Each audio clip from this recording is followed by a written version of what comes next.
Vienna के अंदर Iran और अमेरिका के ऑफिशियल मिल बैठकर ईरान के न्यूक्लियर डील को दोबारा रिवाइव करने की कोशिश कर रहे हैं। इब्तदाई रिपोर्ट के मुताबिक ये जो बैठक वियना के अंदर हुई है ईरान के एटमी मिसाइलों को लेकर, ये नाकाम हो गई है, जिससे एक तो कुद्स फोर्स ने धमकी दी है अमेरिका को। वो धमकी इस वीडियो को आगे चलकर हम आपको बताएंगे कि किसने अमेरिका को कौन सी बड़ी धमकी दी। दूसरे नंबर पर इजराइल इस बैठक के नाकाम होने पर बहुत ज्यादा खुश है, वो भी आपको बताएंगे कि क्यों खुश है। छोटी सी गुजारिश है कि इस वीडियो को लास्ट तक जरूर देखें, हसरात टीवी को सब्सक्राइब करें और पास मौजूद घंटी के निशान को दबाएं ताकि लेटेस्ट न्यूज आप तक बर वक्त पहुंचती रहे। सामईन कदर, सबसे पहले मैं आपको ये बताना चाहता हूं कि ईरान और अमेरिका के दरमियान अब डेडलॉक हो गया। वियना के अंदर न्यूक्लियर डील को लेकर P5 के जो मुमालिक थे वो जमा हुए। ईरान के आला हुकाम भी वो मीटिंग अटेंड करने के लिए गए। ईरान ने सबसे पहले शर्त ये रखी कि अगर अमेरिका ये चाहता है कि हम न्यूक्लियर डील पर वापस चले जाएं जो 2015 में साइन हुई थी, तो अमेरिका को चाहिए कि सबसे पहले वो अपने जो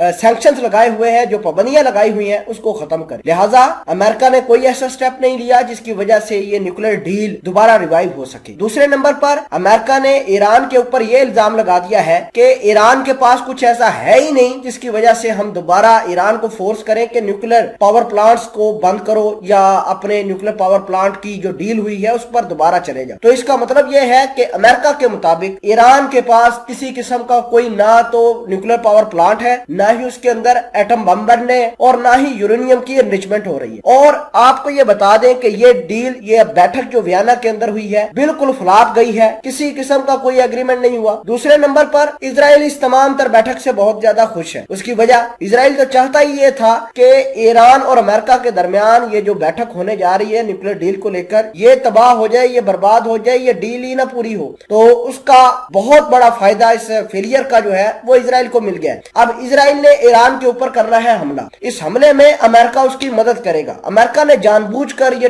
ड्रामा रचाया कि हम ईरान के साथ बातचीत करेंगे, वियना के अंदर न्यूक्लियर डील को साइन करेंगे। ये बेसिकली लॉबी जो है ये सारा कुछ करवा रही थी अमेरिका के अंदर बैठकर। तो इजराइल वाले जो है उन्होंने बिल्कुल क्लियर कट कह दिया है कि किसी वक्त भी हम हमला कर सकते हैं ईरान के ऊपर। ईरान ने अपने जो हथियार हैं वो बाहर निकालने हैं। सीरिया के अंदर जो है वो अपने 3 डिफेंस सिस्टम जिनका नाम खोरदार है उनको डिप्लॉय कर दिया है, ताकि अगर सीरिया से होते हुए इजराइल के फाइटर जेट ईरान की तरफ बढ़ते हैं तो उनको सीरिया के अंदर ही मार गिराया जा सके। दूसरे नंबर पर कुद्स फोर्स के कमांडरों ने अब अमेरिका के ऊपर चढ़ाई कर दी है। कुद्स फोर्स का यह कहना है कि अब वो दिन चले गए कि अमेरिका ईरान को डिक्टेट करता, अब दिन वो आ गए हैं कि ईरान अमेरिका को डिक्टेट करेगा। अगर किसी तरीके से अमेरिका ने इजराइल की मदद की या अमेरिका ने मामनत फ्राहम की इजराइल को कि वो ईरान के ऊपर हमला कर दे, जिसका पता कुद्स फोर्स के कमांडरों को पता चला, तो कुद्स फोर्स अमेरिका को कुचल कर रख देगी। ये हुसैन सलामी का बयान मैं आपको बता रहा हूँ। और आपको ये बता दें कि ये हालात बहुत ज्यादा खराब हो चुके हैं अमेरिका और ईरान को लेकर, और हो सकता है कि कुछ